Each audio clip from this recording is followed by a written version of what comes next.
Assalamualaikum warahmatullahi wabarakatuh.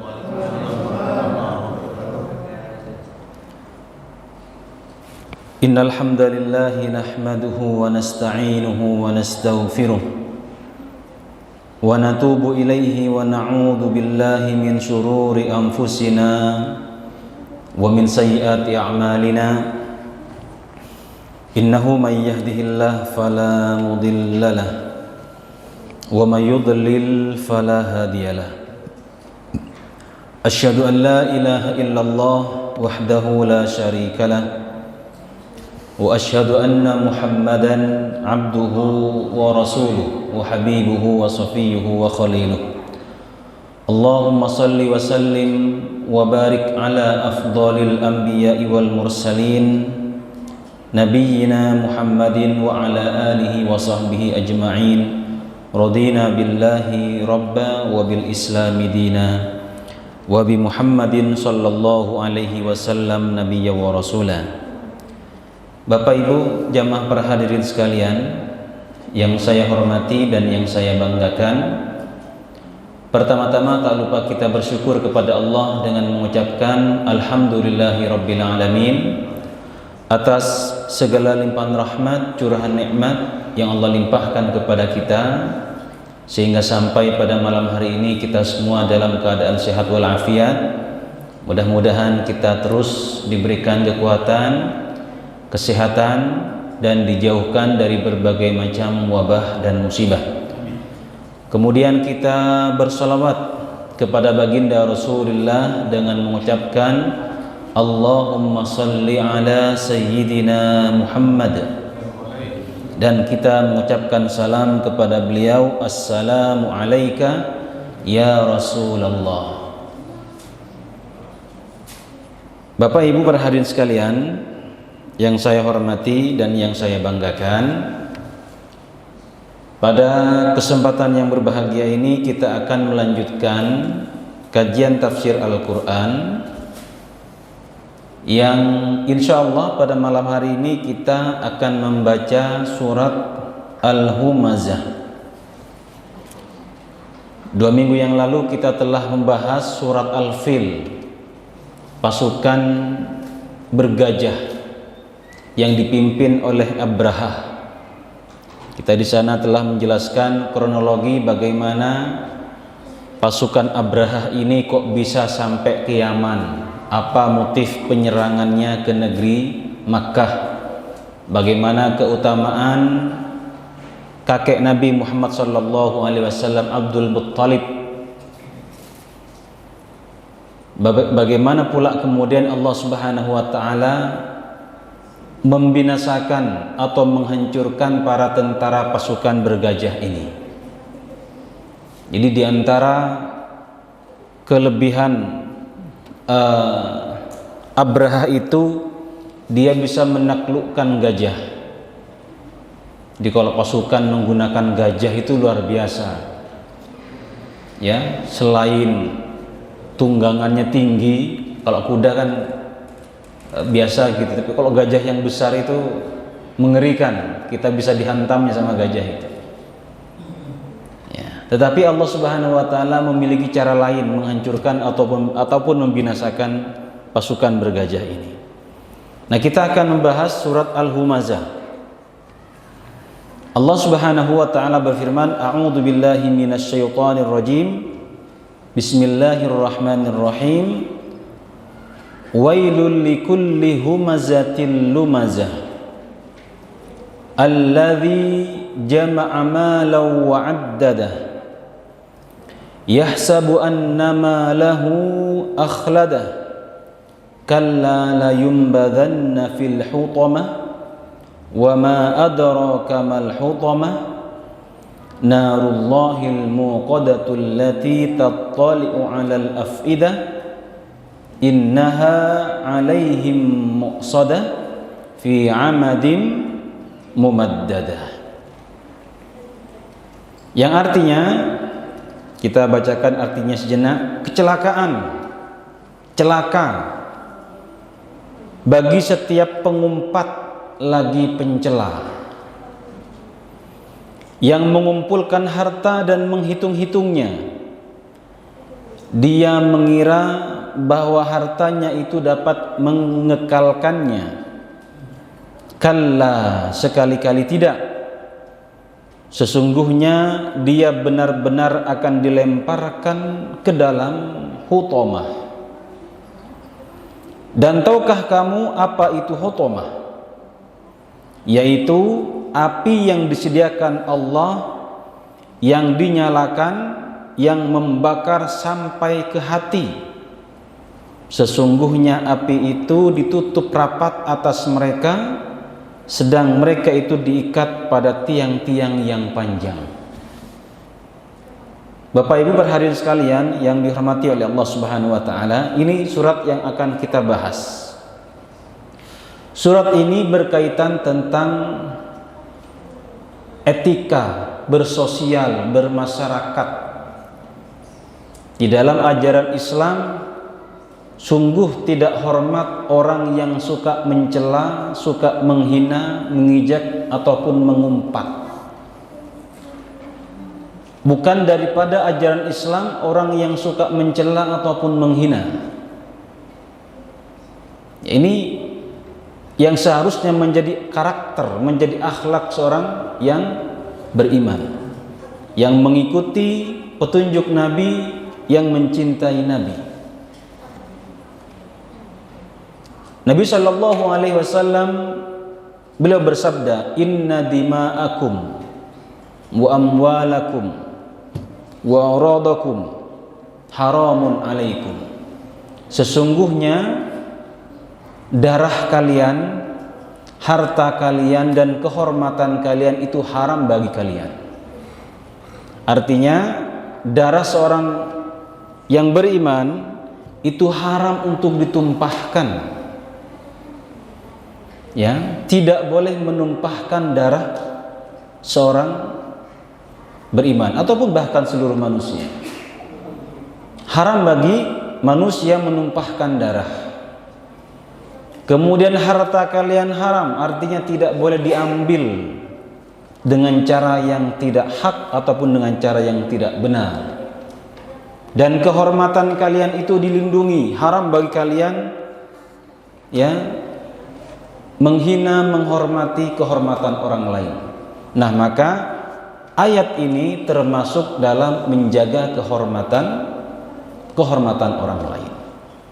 Maka kita tidak boleh menghina, mencela dan seterusnya. Nah, maka dalam ayat ini ancamannya luar biasa yang barusan kita baca terjemahannya.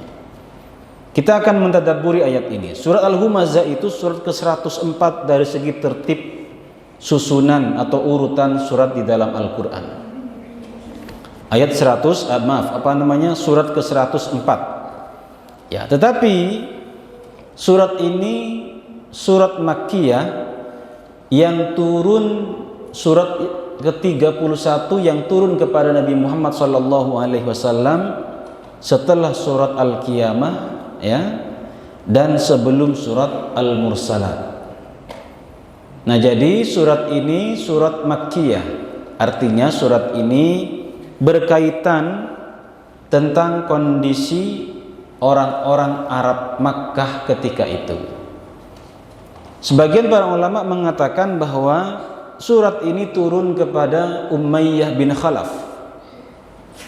Ada pula yang mengatakan turun kepada Walid ibnul Mughirah. Entah kepada siapapun surat ini turun, ya, yang jelas surat ini menggambarkan bagaimana keadaan orang-orang Makkah di awal dakwah Nabi Muhammad SAW. Ini umum terjadi dimanapun dan kapanpun, kepada siapapun. Umum terjadi ketika orang menyerukan dakwah kepada tauhid, berdakwah untuk menyembah semata kepada Allah, berdakwah kepada iman. Nah, biasanya tantangannya seperti itu. Akan mendapatkan cacian, hinaan, cemooh dari orang kafir. Ya. Jadi orang yang mengajak beriman kepada Allah itu tantangannya demikian.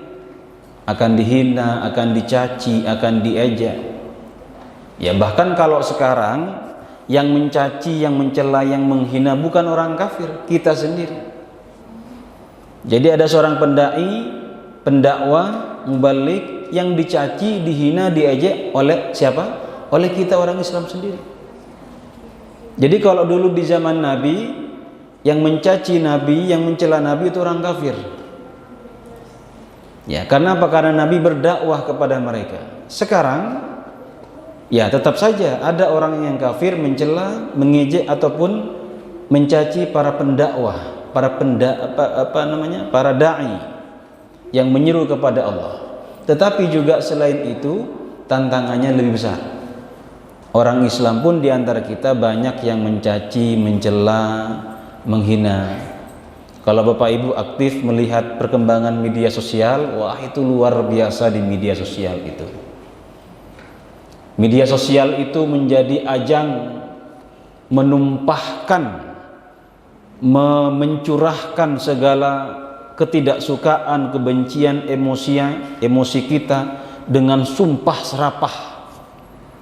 Ketika kita tidak suka terhadap ustadz tertentu, tidak cocok pemahamannya, itu dicacinya luar biasa, dihinanya luar biasa. Padahal ayat ini walaupun turun kepada Umayyah bin Khalaf, Walid bin Mughirah dan yang lainnya, ini juga berlaku kepada kita. Tidak boleh kita mengumpat, tidak boleh kita mencela, tidak boleh kita menghina. Karena apa? Karena ayat ini umum hukumnya. Tidak hanya berlaku kepada Walid bin Mughirah dan yang lainnya. Nah, Bapak Ibu para hadirin sekalian yang saya hormati dan yang saya banggakan. Jadi ini persoalan akhlak. Ya, persoalan akhlak. Nabi SAW beliau pernah bersabda, "Akmalul mu'minina imanan ahsanuhum khuluqa." Orang mukmin yang paling sempurna imannya itu adalah orang yang paling baik akhlaknya. Jadi Nabi memuji itu, atau orang yang dipuji oleh Nabi itu bukan orang yang rajin tahajudnya, bukan. Nabi tidak memuji orang yang rajin sholat berjamaahnya. Nabi tidak memuji orang yang paling banyak sedekahnya. Tetapi orang yang dipuji oleh Nabi itu adalah orang yang paling baik akhlaknya. Dalam hadis yang lain Nabi mengatakan, orang yang paling dekat denganku, aqrabukum minni majlisan yaumal qiyamah, orang yang paling dekat majlisnya denganku nanti di surga, pada hari kiamat nanti di surga, adalah orang yang paling baik akhlaknya. Nabi tidak mengatakan orang yang paling dekat denganku itu orang yang rajin sholat malam, rajin sholat duha, 5 waktunya di masjid. Tidak. Orang yang paling dekat dengan Nabi nanti majlisnya di pada hari kiamat ataupun di surga nanti itu adalah orang yang paling baik akhlaknya. Orang yang mengumpat, yang menghina, mengejek, mencaci, itu bukan orang yang memiliki akhlak yang baik. Nah, maka kita sebagai orang yang beriman, sikap kita ketika ada orang mencaci, menghina, mengejek, jangan membalas ejekan dengan ejekan, hinaan dengan hinaan. Ya, kalau kita tidak bisa mengatakan perkataan yang baik, lebih baik kita diam.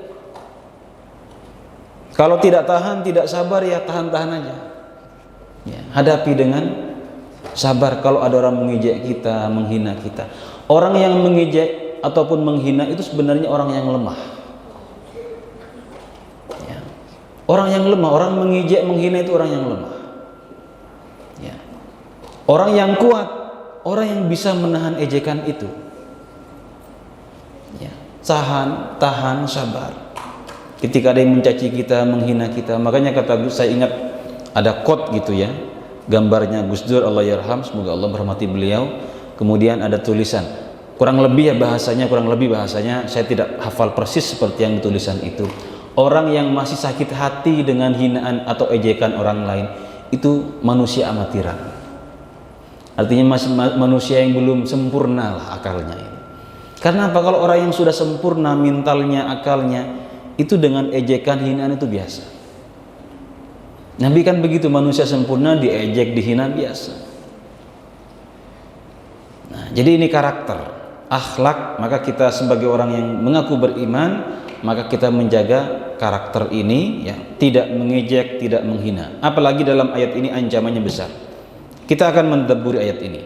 Allah berfirman, wailul likulli humazatil lumazah. Celaka bagi orang yang pengumpat lagi pencela. Humazah dan lumazah itu sama-sama menghina, mengejek, cuma ada sedikit perbedaan. Ya, dari sekian banyak perbedaan yang masyhur di karangan para ulama, kalau humazah itu hinaan ataupun celaan dengan lisan. Ya, dengan lisan. Pertama, menurut pengertian para ulama, dengan lisan. Ya, kita dihina dengan lisan kita. Apalah kita dikata-katain, apalah kebun binatang itu diabsen semuanya itu disebutin. Ini. Bapak Ibu tersinggung enggak kalau dikata-katain seperti itu? Tersinggung ya. Tapi ya manusiawi begitu, Bang. Tapi bagaimana kita itu kemudian menahan? Tidak perlu kemudian dia mengata-ngatain kita hewan, binatang, kemudian kita membalas dengan hewan itu. Tetapi sikap kita yang benar, ya, orang yang ketika dia mengatakan kata-kata seperti itu, ya sungguhnya dia sedang mentransfer pahalanya kepada kita. Ya. Dia yang berdosa nanti. Ya, dosa orang yang berbuat zalim kepada kita. Ya. Kalau dia banyak pahalanya itu akan diberikan kepada kita. Ini harus kita ketahui agar kita sabar. Kalau seandainya pahalanya orang tersebut habis, maka dosa-dosa kita yang akan dihapus atau diberikan kepada orang itu. Nah, jadi keutamaannya harus kita paham agar kita tidak sakit hati. Jadi al-humazah itu mengumpat, mencela dengan lisan. Nah, kemudian lumazah itu mencela bisa dengan fisik, dengan mimik kita misalkan. Gimana kalau kita mengejek dengan mimik kita? Entah dengan mata yang begini nakutin gitu ya. Nah orang gimana? Ya mencibir gitu ya. Atau mulutnya begini gimana? Ya melalui wajah lah. Bisa dengan wajah, bisa dengan perbuatan. Kalau humazah itu dengan lisan, lumazah dengan perbuatan. Karena dulu orang kafir Quraisy itu kalau bertemu dengan Nabi ya kayak nyinyirin begitu. Ya, nakut-nakutin, mukanya serem gitu. Ya. Nah, maka Bapak Ibu, bisa saja kita ini secara tidak sadar melakukan lumazah ini. Ya mungkin saja kita salaman, tapi matanya tajam. Tapi tidak dengan tentu dengan maksud dengan maksud merendahkan ya. Kalau memang matanya seperti itu, ya mau gimana lagi gitu. Ada orang yang memang tatapan matanya itu tajam gitu ya. Ketika kita melihat itu kayak sinis gitu, padahal memang bawaannya seperti itu. Artinya ketika tatapannya tidak tatapan ataupun dengan gerak-gerik gestur tubuhnya, tapi dalam maksud untuk merendahkan, itu masuk lumazah. Ya, itu yang pertama. Yang kedua, ada yang maknai bahwa humazah itu mencela ketika ada orangnya depan. Nah, Umayyah bin Khalaf, Walid bin Mughirah, itu di hadapan Nabi dia berani sekali mengumpat kepada Nabi, menghina, mengejeknya. Nah, sedangkan lumazah menghinanya, mengejeknya ketika tidak ada orangnya, di belakang. Nah, jadi humazah mengumpat ketika ada orangnya, lumazah ketika tidak ada orangnya, di belakang, main belakang. Jadi depan diejek, di belakang. Nah, kadang kan kalau kita mungkin kalau di belakang kita berani, kalau berhadapan dengan orangnya kita berwajah manis. Nah, bisa jadi seperti itu. Ya. Nah itu wailul likulli humazatil lumazah. Celaka. Wail. Nah, kata wail dalam Al-Quran itu ada beberapa tempat, tetapi kata wail yang menjadi pemula atau pembukaan pada surat itu, pembukaan surat itu hanya ada pada 2 surat. Surat ini wailul likulli humazah dan surat Al-Mutaffifin. Wailul lil mutaffifin. Sama wailul likulli humazah. Nah, tetapi kalau di pertengahan ayat, nah itu banyak dalam surat yang kemarin kita baca, fawailul lil musallin, sama itu juga wail.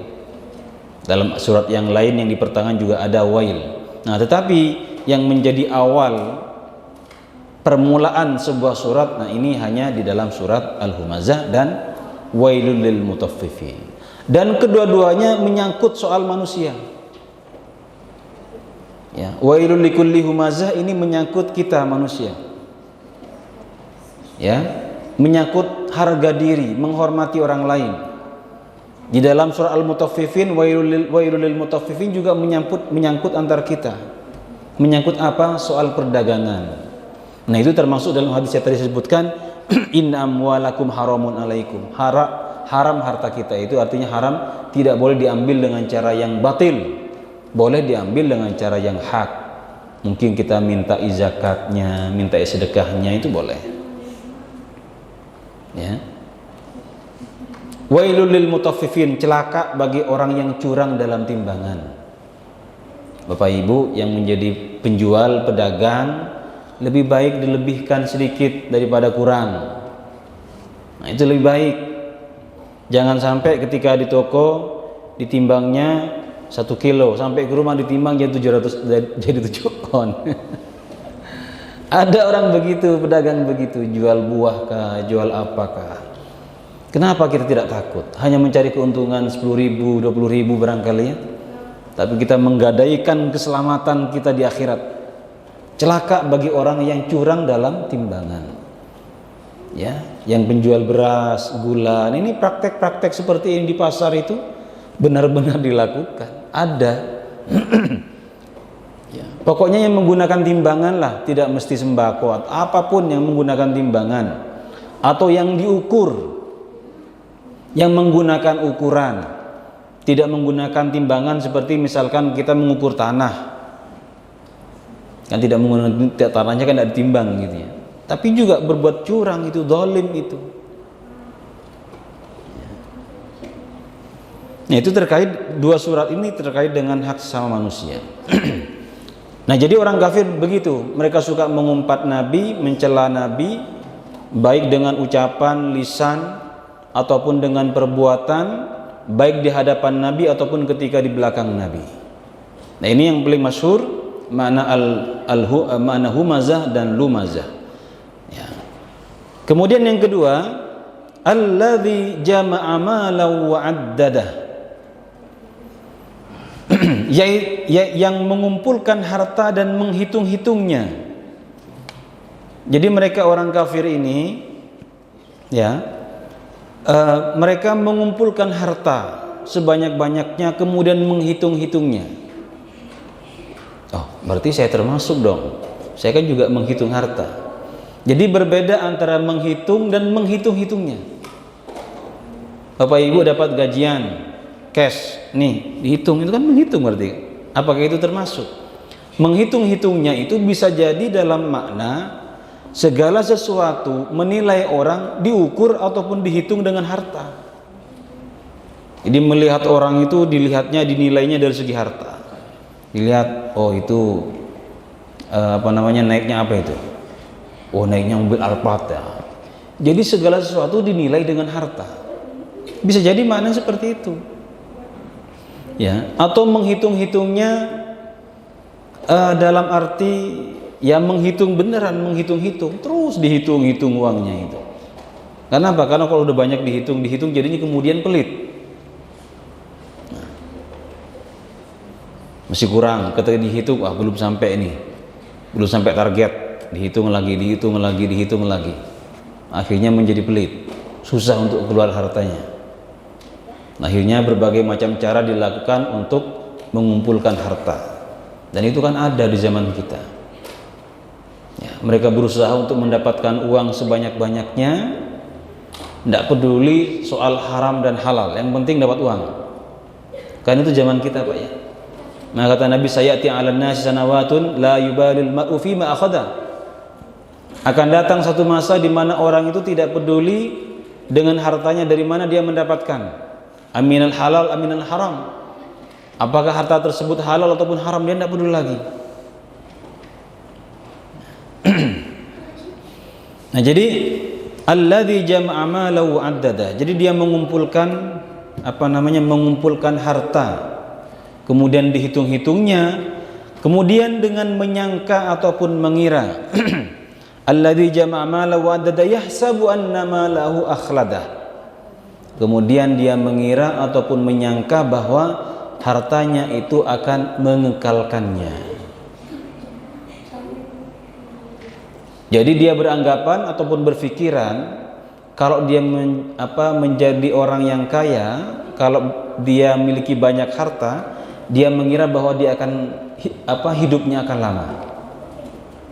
Kekal itu bukan berarti tidak mati terus. Bisa saja dia berpikir akan mati, tetapi kalau dia berpikir bahwa dengan hartanya itu dia akan hidup lebih lama, itu masuk dalam ayat ini. Ya. Demi Allah, sekali-kali harta itu tidak memanjangkan umur kita. Jangan kira Bapak Ibu, semakin kita punya banyak harta maka umur kita semakin bertambah misalkan. Demi Allah, tidak. Bapak Ibu yang punya rumah 1, 2 ataupun 3, bahkan sama sekali tidak punya rumah, itu tidak berpengaruh terhadap umur kita. Jadi jangan mengira kalau bapak-bapak yang punya mobil 5 misalkan, oh berarti umur saya tambah panjang gitu. Begitu kan enggak ya? Ataupun bapak-bapak yang tidak punya rumah, tidak punya mobil, rumah ngontrak, mobil, apalagi mobil enggak ada, motor juga enggak ada gitu kan. Jangan mengira umurnya pendek. Ya. Jangan mengira ataupun menyangka harta kita itu akan memanjangkan umur kita, enggak. Ya, tidak. Ya, bisa saja kita kemudian berpikir bahwa kan kalau kita punya banyak harta, punya banyak uang, kalau sakit bisa berobat. Memang sakit bisa berobat. Tetapi bukan berarti kemudian dengan berobat itu kemudian mundur ajal kita. Kalau sudah waktunya mau dibawa kemanapun, ya, mati ya mati. Mau dibawa ke Singapura kah, ya, dibawa ke Jepang kah, kemana kah? Kalau sudah waktunya ya sudah selesai. Ya, memang dengan punya banyak uang bisa berobat. Tetapi semua ajal kita manusia itu sudah diatur. Bukan berarti yang punya banyak harta kemudian waktu ajalnya dimundurkan. Wa idza jaa ajaluhum la yastakhiruna sa'atan wala yastaqdimun. Kalau sudah datang waktu ajalnya maka tidak dimundurkan atau tidak diakhirkan. Ya sudah, kalau sudah waktunya. Nah, jadi orang-orang kafir ini mengira ataupun menyangka bahwa dengan harta yang banyak itu maka umurnya akan tambah panjang. Nah, maka yahsabu annama lahu akhladah. Makanya kita kalau memiliki harta benda, ya kita perbanyak bersedekahlah. Agar apa? Agar semakin ingat dengan akhirat kita. Makanya kata Nabi, saya ingatkan dengan hadis tentang sedekah, kata Nabi, ittaqun nar walau bisyaqqati tamr. Takutlah kalian dengan api neraka walaupun hanya bersedekah dengan sebiji kurma. Jadi sebiji kurma itu bisa menghalangi kita dari panasnya api neraka. Apalagi kalau sampai sekilo kurma gitu ya. Kalla la yumbadanna fil hutamah. Nah, kemudian ayat ini menyangkal perkiraan atau persangkaan orang-orang kafir itu. Kalla la yumbadanna fil hutamah. Sekali-kali tidak, sesungguhnya dia benar-benar akan dilemparkan ke dalam hutamah. Ya, mereka akan dilemparkan ke dalam hutamah. Apa itu hutamah? Ya, tahukah engkau apa itu hutamah? Dalam banyak ayat dalam Al-Qur'an, kata para ulama tafsir ketika menggunakan wa ma adraka, dan banyak kan dalam Al-Qur'an itu begitu, al-qari'ah, mal qari'ah, wa ma adraka mal qari'ah. Ya, apalagi yang menggunakan banyak dalam juz 30 ini kita banyak menemukan wa ma adraka, kata-kata wa ma adraka. Ya, itu menjadi ketika menggunakan ayat seperti itu atau kata-kata seperti itu, maka itu mengandung artian perlu diperhatikan. ada sesuatu yang besar. Seperti dalam surah Al-Qari'ah, Al-Qari'ah, mal Qari'ah, wa ma adraka mal Qari'ah. Ya. Baru setelah itu disebutkan, biasanya setelah wa ma adraka mal Qari'ah atau setelah ayat wa ma adraka itu sesuatu yang besar.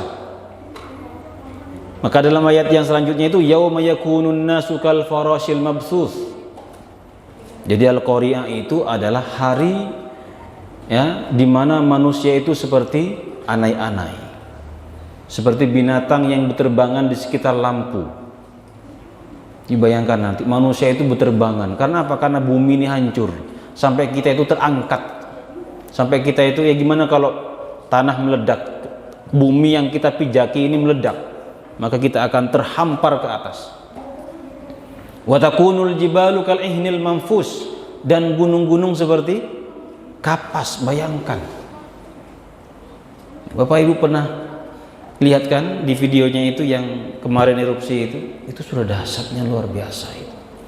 Itu baru istilahnya baru bersin itu gunungnya itu. Ya, luar biasa sudah mengeluarkan yang seperti itu baru mengeluarkan lahar, bukan gunungnya yang terangkat ya. Apalagi gunung itu sebagai pasak bumi, sebagai paku bumi. Jadi gunung itu kalau terlihat seperti ini, yang terlihat di permukaan bumi yang kita lihat dengan mata kita, maka sesungguhnya yang di bawahnya itu lebih besar pancangnya.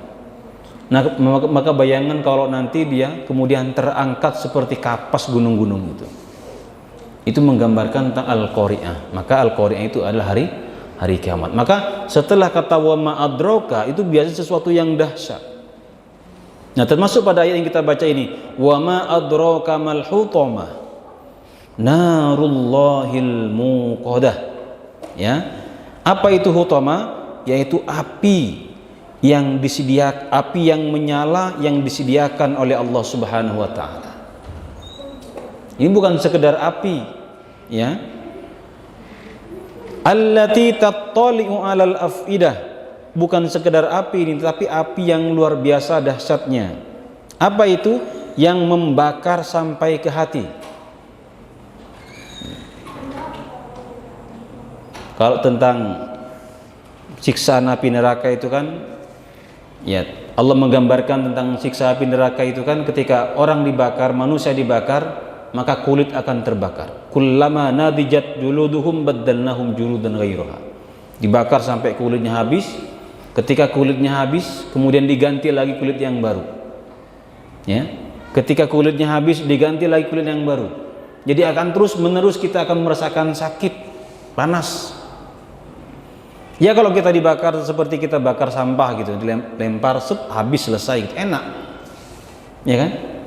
Tapi ini kita dibakar, dilempar, habis kita diangkat lagi, tumbuh lagi kulit-kulit yang baru. Ya, tumbuh lagi kulit yang baru, dilempar lagi kita. Habis kulitnya diangkat lagi. Tapi dengan ayat ini yang disebutkan oleh Allah Subhanahu wa taala tentang dahsyatnya neraka hutamah itu bukan sekedar membakar kulit, allati tattali'u 'alal afidah, tapi membakarnya itu sampai ke hati. Ya, kenapa Allah menggambarkan membakarnya sampai ke hati? Karena ini bercerita tentang kesombongan. Kesombongan itu biasanya berangkat dari hati. Sehingga ayat ini kemudian menjadi pengingat hati kita. Jangan sampai hati kita ini sombong. Ya, jangan sampai hati kita ini kemudian menjadi takabur. Karena apa? Balasannya ini nanti nih, dibakar nanti hati kita. Maka kata Nabi itu ya tentang kesombongan ya. Nabi gimana riwayatnya mengatakan la yadkhulul jannah man kana fi qalbihi misqal habatin min kibr. Ya. Tidak akan masuk surga orang yang dalam hatinya itu masih tersimpan kesombongan walaupun hanya sekecil seperti biji yang paling kecil itu. Artinya apa kalau kesombongan dalam hati? Kan kesombongan itu ada kesombongan yang masih tersimpan, ada kesombongan yang sudah menjadi perbuatan. Ini belum diucapkan, belum menjadi perbuatan, baru disimpan dalam hati. Ya.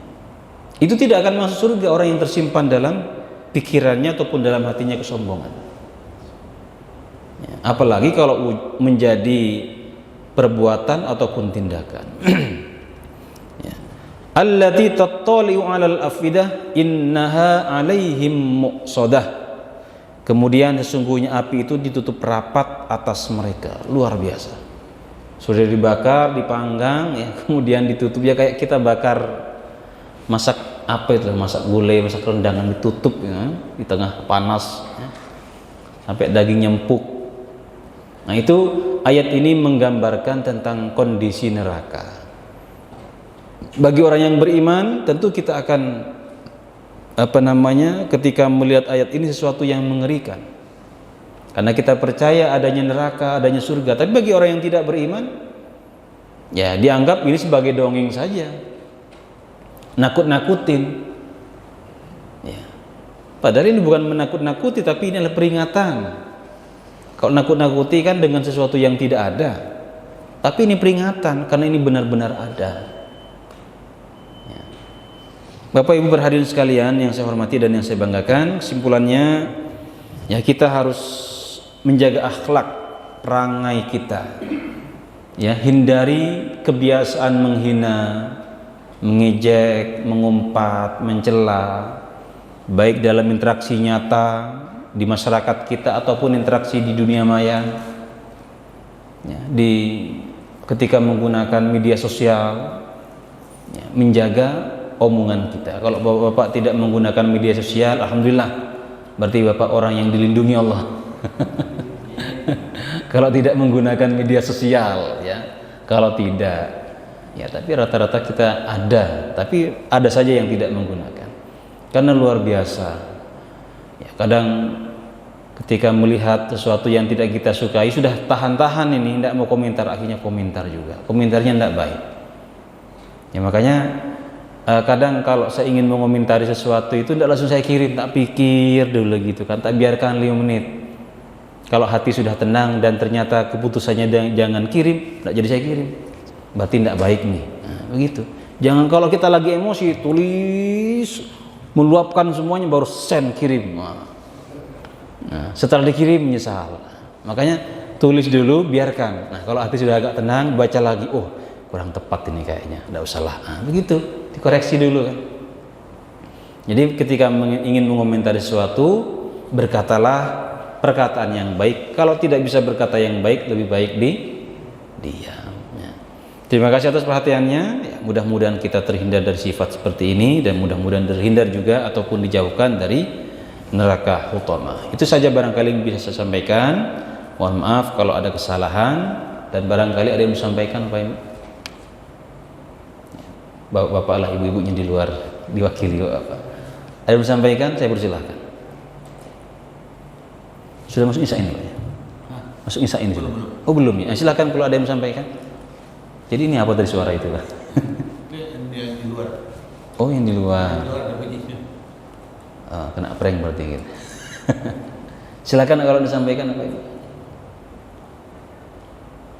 Yang mau menanyakan terkait dengan apa yang kita sampaikan ataupun pembahasan seputar tafsir Al-Quran. Kalau ada yang disampaikan, saya persilahkan.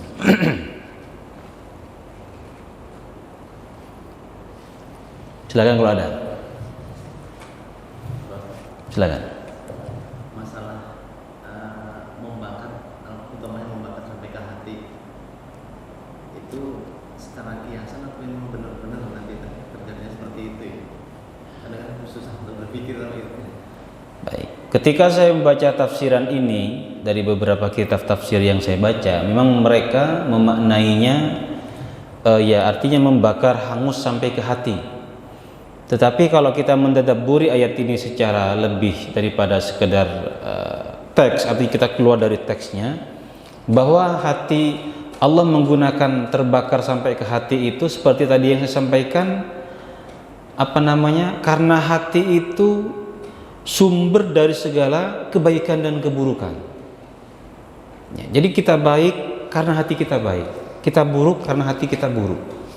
Nah, maka ayat ini sebenarnya mengingatkan hati kita, atau dalam bahasa yang lain saya menyebutnya sebagai terapi untuk hati kita. selain makna-makna yang ditafsirkan oleh para ulama. Tapi kita keluar dari teks ayat ini bahwa Allah menggunakan kata hati di situ karena hati itu sumber keimanan, sumber kekufuran. Ya, ketika hati kita tidak baik, menjadi kufur, menjadi sombong, menjadi takabur, ya. Maka kemudian agar hati kita ini kemudian menjadi ingat, maka Allah mengancam bahwa nanti, ya, hati itu yang akan ikut terbakar. Ya, allati tattali'u 'alal afida, itu maka dibakarnya ataupun disiksanya itu akan sampai ke dalam hati. Ya, jadi selain makna yang hakiki menurut penafsiran para ulama, tapi saya juga memaknai kiasan itu bahwa hati itu sumber daripada segalanya. Kebaikan, keburukan, iman, kufuran bersumber daripada hati. Maka untuk menjadi pengingat hati kita, maka Allah menggunakan ayat itu. Allahu a'lam bishawab. Nah, saya kira sudah itu saja, sudah masuk waktu Isya. Kita akhiri pertemuan kita pada malam hari ini, mudah-mudahan bermanfaat untuk kita semua.